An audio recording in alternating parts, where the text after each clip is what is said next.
is just in another coward in control, scared by the sound, so he hides in a hole. He'll call on the guards to trample the crowd, 'cause the louder they get, they silence his power. We're so pathetic, you believe it 'cause you watched it, you believe it 'cause they said it. Now everybody stay home and rust. Oh Jesus, what happened to us? Christ almighty. It's Water Park Wednesdays, bud. We do it every Wednesday in June and July. If you didn't get the memo or the brochure or the email, sorry you didn't make the cut. Yo, when Miley Cyrus said everybody in line for the bathroom trying to do lines in the bathroom, I felt that. Because I do drugs. Well, I used to. I'm quitting because I made a promise with, well, we'll see. I mean, it's summer, and it's early.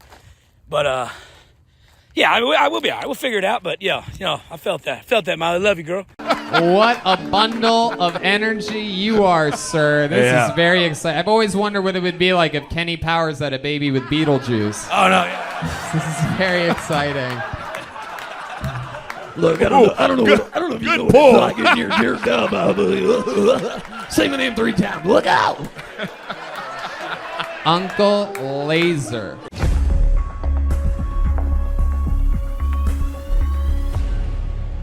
Welcome back to another very special episode of Andrew Says. They're all special, aren't they? Join me now, 2 great artists, 5 times August, musician, lockdown extraordinaire, and Uncle Lazer, one of my new favorite comedians, now of all time, I think. How are you guys doing? Doing great.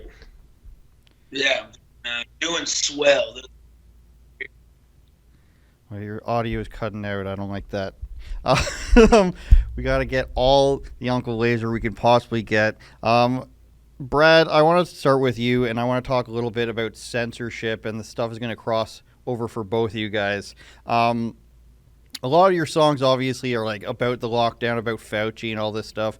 And one of my friends just got his album taken down from iTunes, Apple. Have you faced, I think one of your videos got banned from YouTube, right? One of your music videos? Yeah, so I've had a few attacks from YouTube on the censorship. Yeah, they went after my video, Sad Little Man, and they removed that from search results for a little while. And they marked my video called Jesus, What Happened to Us. They put an age restriction on it and demonetized that.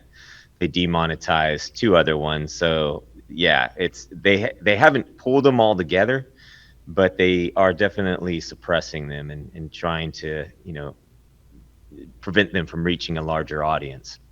Have you noticed a big drop-off on viewership or numbers on the platforms since they started doing that?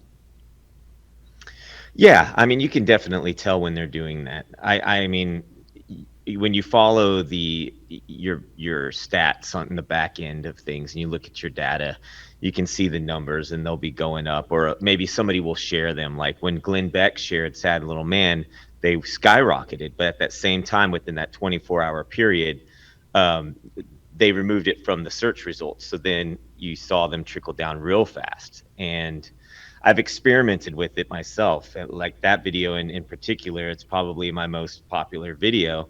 I have 2 uploads of it on my YouTube channel, and one is the one that they messed with, and the other one is the exact same metadata, exact same title. I didn't re-edit the video at all, and they've left that one alone.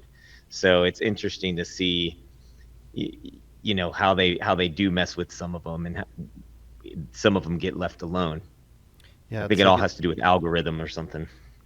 Now, the reason I brought you guys both on is because I think there's some crossover here with so many, people getting censored from comedy clubs. My friend Ben Bankus, Brad, you probably know who that is. He's been, he had a show canceled the night before. Of course, they did that to Dave Chappelle in, I think it was Chicago. Was it Chicago, or it was a famous theater? Might have been Milwaukee. And then another friend of mine, Danny Mullen, had a show canceled. This is all because of their material. Lazer, now that you're blowing up, first of all, I'd like to preface this. When I discovered Lazer from the podcast Kill Tony. I think you're around 5,000, and I checked back the other day. You're 55,000, and I want to show a couple of your videos soon because you're just blowing up. Have you had to face any of this? Any of the guys you know doing stand-up face any cancellations or censorship lately?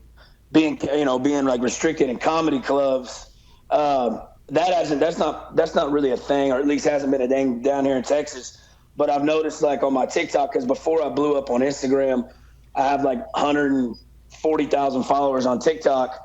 And I mean, look, the other day I posted a video of hitting a golf ball out of my buddy's butthole. You know what I'm saying? Just struck an absolute pure 3-iron out of the top of his butt crack. I mean, the best golf shot I've ever hit in my life.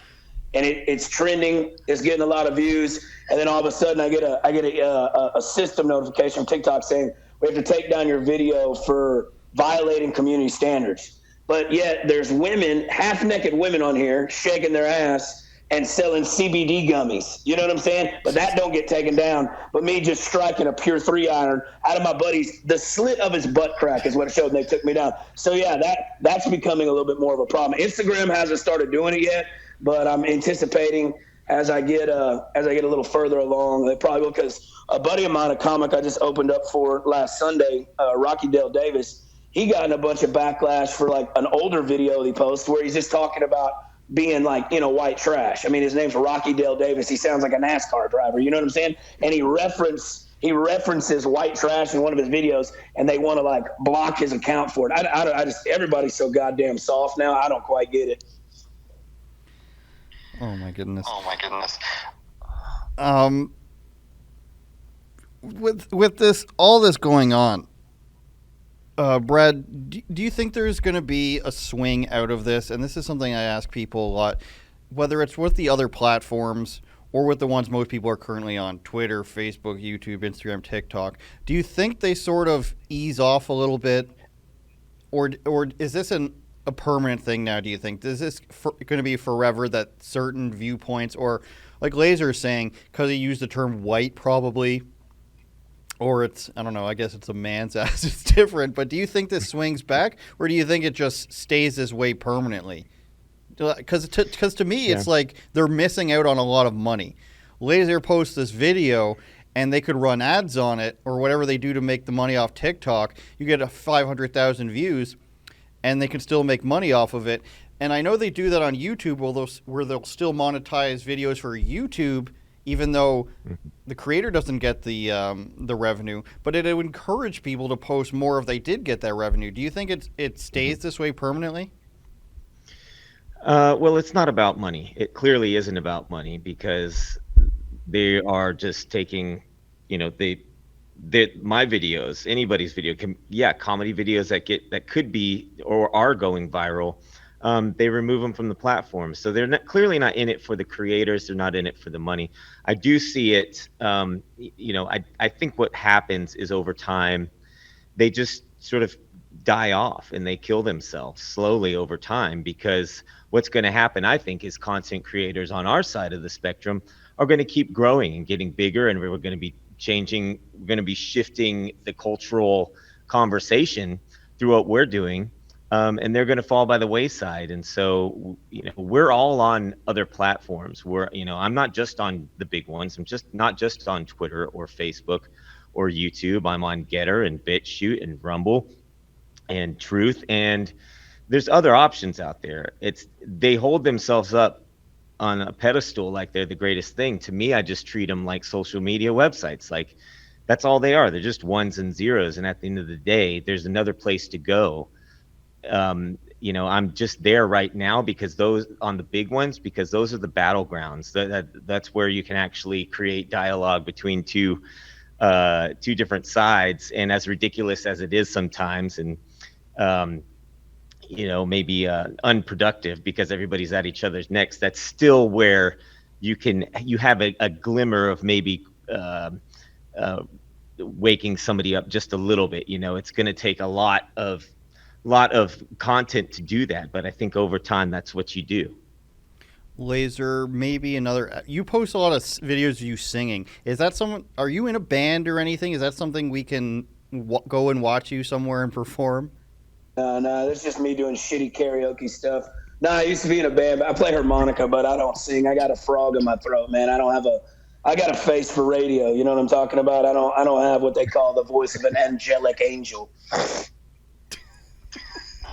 Olivia, let's queue up a couple of his Instagram videos I sent you, and I just want to play this for the audience. This is pure fun on my part. This is basically how we all fell in love with Lazer. For those of us who got into him after we saw him on a couple podcasts, can you pull those up for me?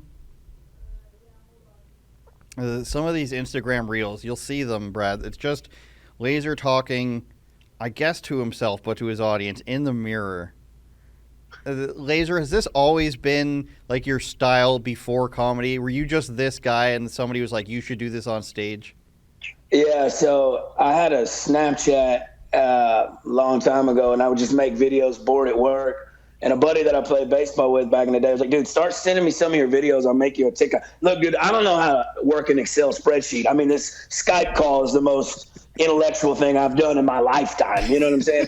So, I mean, yeah, so I just sent it to him, and he made it, and then one of them took off. And ever since then, it's just been kind of whatever. So you kind of play with what works and what doesn't. Like, there's things that I'll make, content that I'll put out that I think is fucking hilarious, and it won't pop the same as stuff that I don't think is as funny. So you just kind of hone it in and find what works and what doesn't, and then it's all kind of based on the algorithm. But really, it just takes one video, because then when your follower count grows, anything you post is going to get a significant amount of traffic, and it just kind of goes from there. Okay, I think we have these queued up.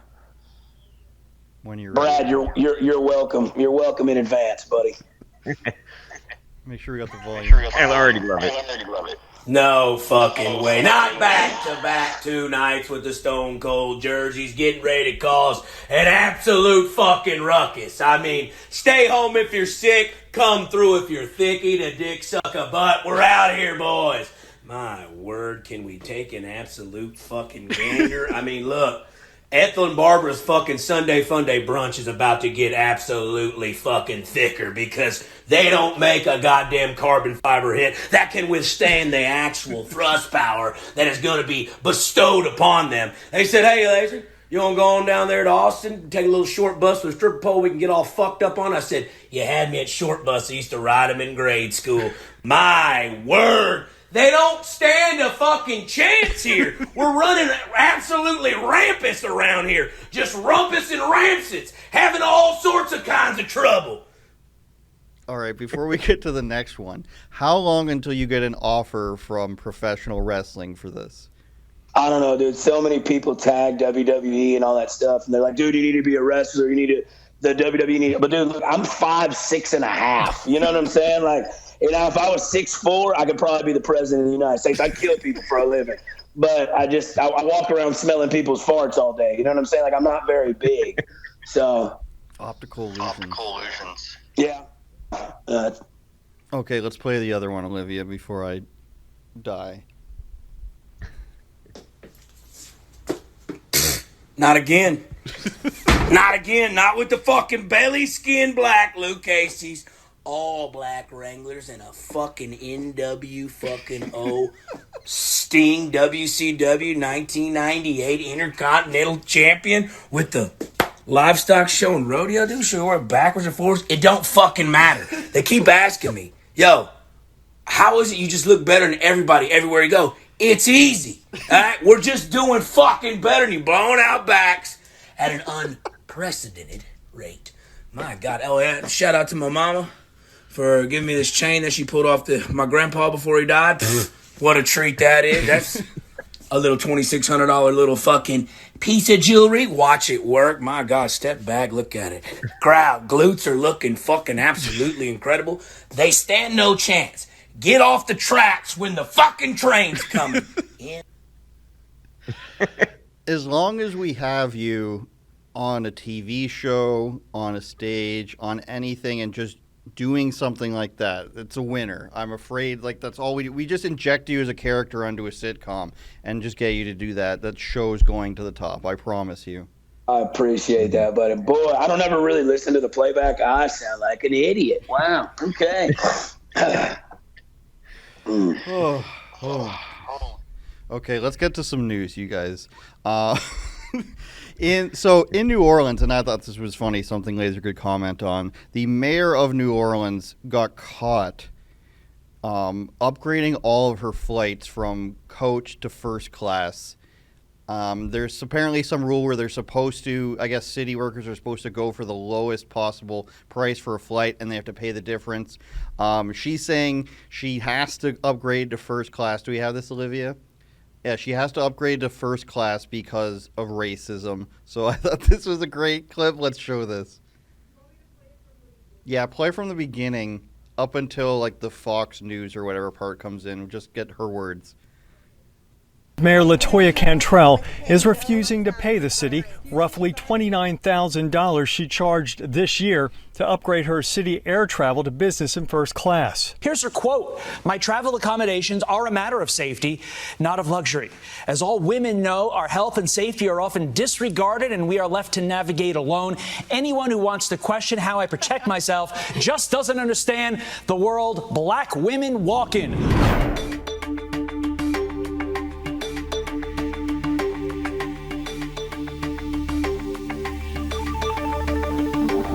All expenses incurred doing business on behalf of the City of New Orleans will not be reimbursed to the City of New Orleans. One thing is clear: I do my job, and I will continue to do it with distinction, with dignity and integrity every step of the way. And so that's what I have to say on that. The city's travel policy states employees are required to purchase the lowest airfare available, and that employees who choose to upgrade from coach, economy, or business class flights are solely responsible for the difference in cost. Unless we're missing it, Stu, I believe we work in news. Is there some sort of violent trend against black women on flights across the country that fly coach? I haven't heard any examples. I've not heard of it. I want to get Lazer's take first here. Is this a good excuse? Are you going to be using this one? Oh, man. Boy, well, this is what we're talking about. Listen, this may be a hot take, but look, I actually flew the other day on Southwest. I usually fly Delta. And I didn't realize on Southwest, it ain't assigned seating. You just got to pick somebody to sit next to, and that's god-awful. Because I must have a face that says, hey, let me tell you all my fucking problems about how I beat my wife and how my life is just shitty. So I get why she wants to go to first class, so you can pick your own seat at your own discretion. I understand that. I mean, it's what, an extra $200-$300 to do that? Maybe just pull that out of your pocket. But, I mean, I understand why she wouldn't want to sit in economy. But, man, that's the news. Is that real news? I didn't even see that in the news. Is that a real thing? Like that? They're making a big stink about that? It's $20,000 or something extra that she used in upgrades. She's refusing to pay back. Brad, what's your take on this?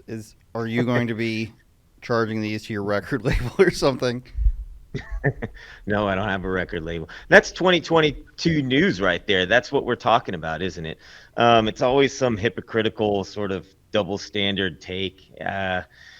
Yeah, that's just funny. I mean, although, can you blame? Have you been on a plane lately? Have you noticed when you get to the back of the plane, the seats get like just a little smaller? So if you get the back ones, like it's like this. So maybe I have to sympathize with that. That she just doesn't want to sit in the back with the pores. It's a valid complaint. Lazer, I heard in some of your performances you came from the oil patch. This is where you worked. Can you tell us what that transition has been like from going from, because you told me you worked 2 weeks on, 2 weeks off. You got to go all the way over to Texas to do comedy and everything. What's that been like for you?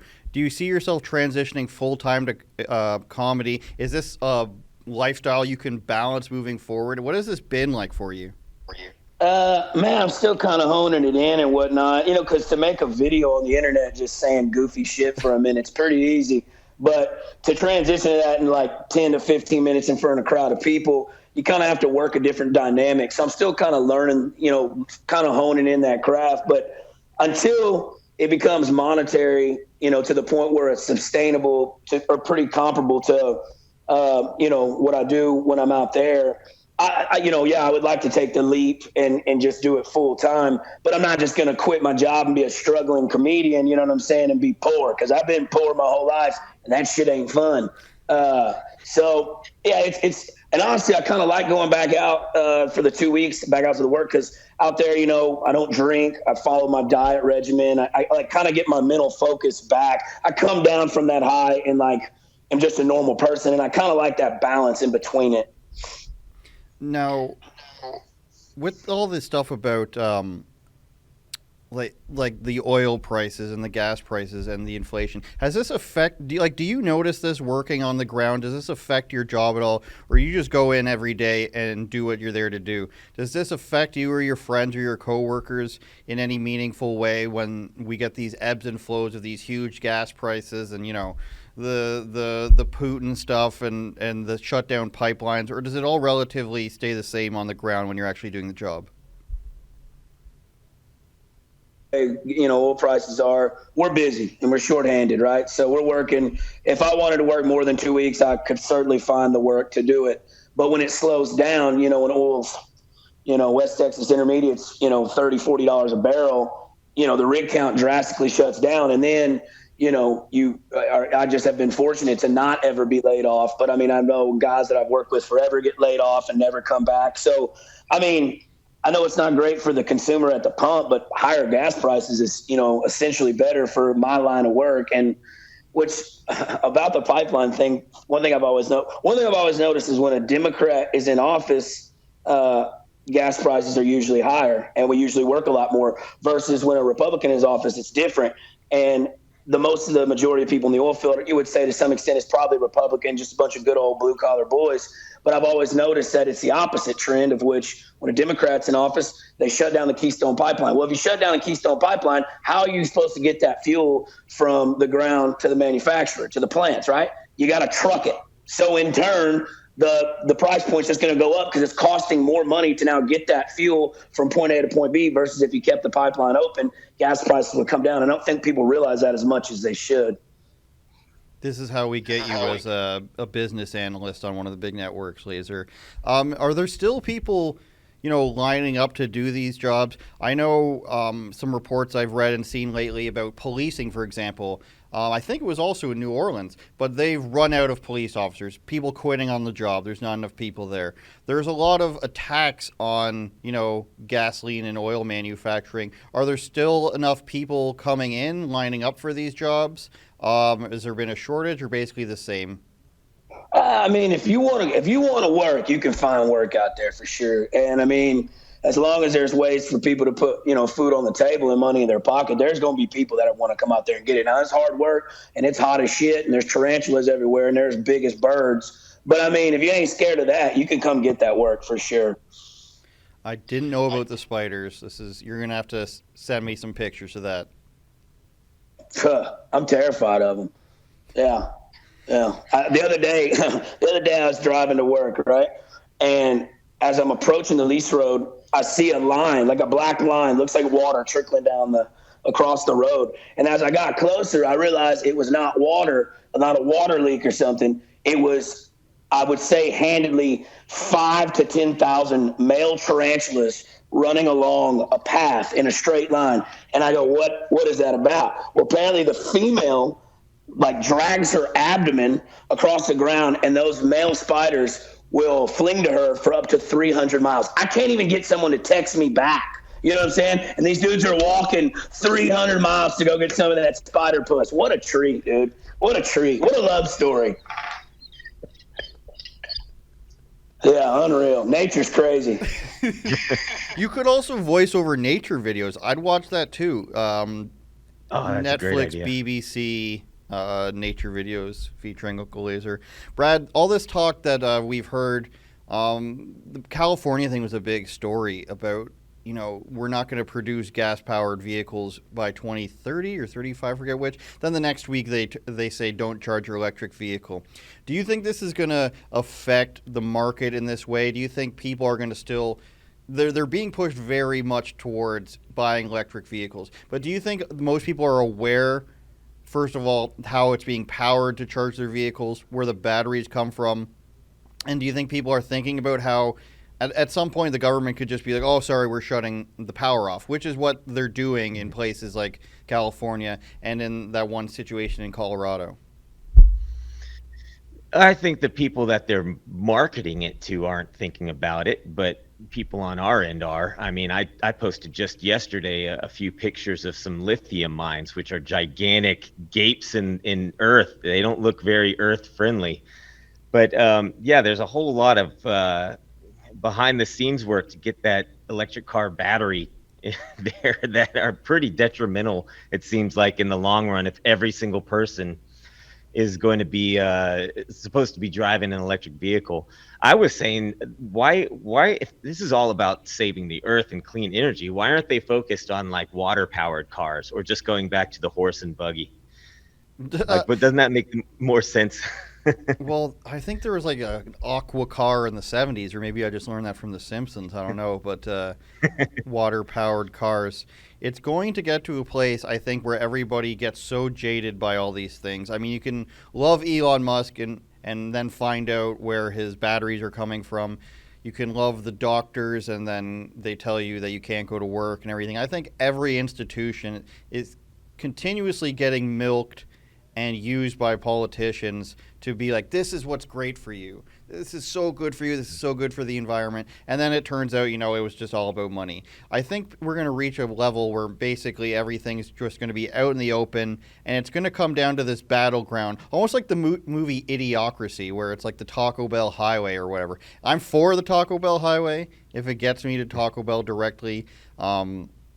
But this weird libertarianism, basically choose your avenue of commerce, and it's all going to be competing. Maybe that's a better world, but maybe that's also the result of where we're going, where it's just corporations controlling everything and not the government. So I'm not sure where it's going. I just want people to be aware of what's happening and not, try to force this on me because that's what you think is good for people. So when the governor of California says you should be driving an electric car because it's better for you, and then they tell you to shut them off a week later, or when he's saying don't turn on your air conditioning and he's wearing a fleece sweater because he's in air conditioning, I just want people really to be honest. We're going to stop you guys right there with Uncle Lazer and 5 Times August. We got more content for you at rebelnewsplus.com, bonus segments as we do every week, and you can also get Ezra Levant Show and all of our documentaries. So go to rebelnewsplus.com right now, $8 a month, or cheaper if you want to go the full year. It's cheaper than Netflix and Amazon Prime, and you'll get all of our documentaries that you've been hearing about, all the bonus segments for my show, and you don't want to miss this because 5 Times August is really talented, and Uncle Lazer's hilarious. We'll see you guys next week.